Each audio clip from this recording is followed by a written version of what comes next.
Israel and Gaza plunged into a state of war on Saturday as Palestinian militants initiated a complex and large-scale assault on southern Israel.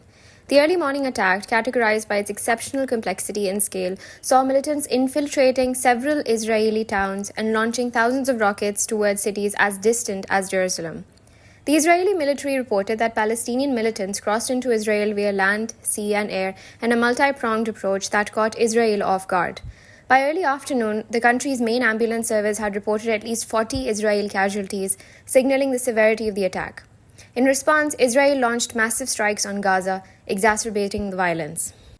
Yusuf Abu al-Rish, the top Palestinian health official in Gaza, reported dozens of Palestinian casualties and hundreds wounded, with most casualties occurring during firefights inside Israel. Local sources confirmed at least one Palestinian fatality resulting from an Israeli airstrike. Prime Minister Benjamin declared that operations were underway to clear infiltrated towns and issued a call-up of reservists stating, "We are at war," during a televised address. The timing of the assault was particularly poignant, striking Israel during one of its most precarious moments in history.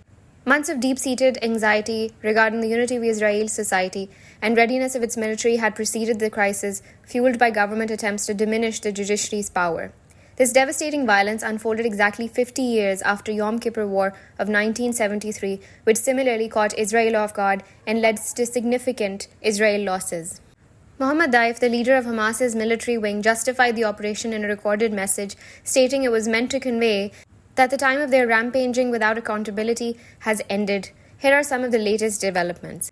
The Israeli military reported that by 11 a.m. on Saturday, at least 2,200 rockets had been fired into Israel, and Palestinian gunmen had breached Israel's borders fence at multiple locations along the Gaza perimeter. Palestinian militants infiltrated at least 7 Israeli communities and military bases, including Derot, Far Azza, Nahal Oz, Megan, Bidi, Raim, Zikim, and the militarized border checkpoint at Erez, resulting in ongoing conflicts. Al-Qassam Brigades, Hamas's military wing, claimed the operation aimed to defend the Aqsa Mosque in Jerusalem, a contested holy site, and challenged the Israeli blockade. Israel's health ministry reported over 779 wounded Israelis across the country, with some in critical condition. Hospitals, including the Soroka Medical Center in Beersheba, admitted numerous casualties, and an urgent blood donation appeal was issued. The White House firmly condemned the unprovoked attacks by Hamas terrorists against Israeli civilians and pledged unwavering support for Israel's government and people, according to Adrienne Watson, a spokesperson for the National Security Council.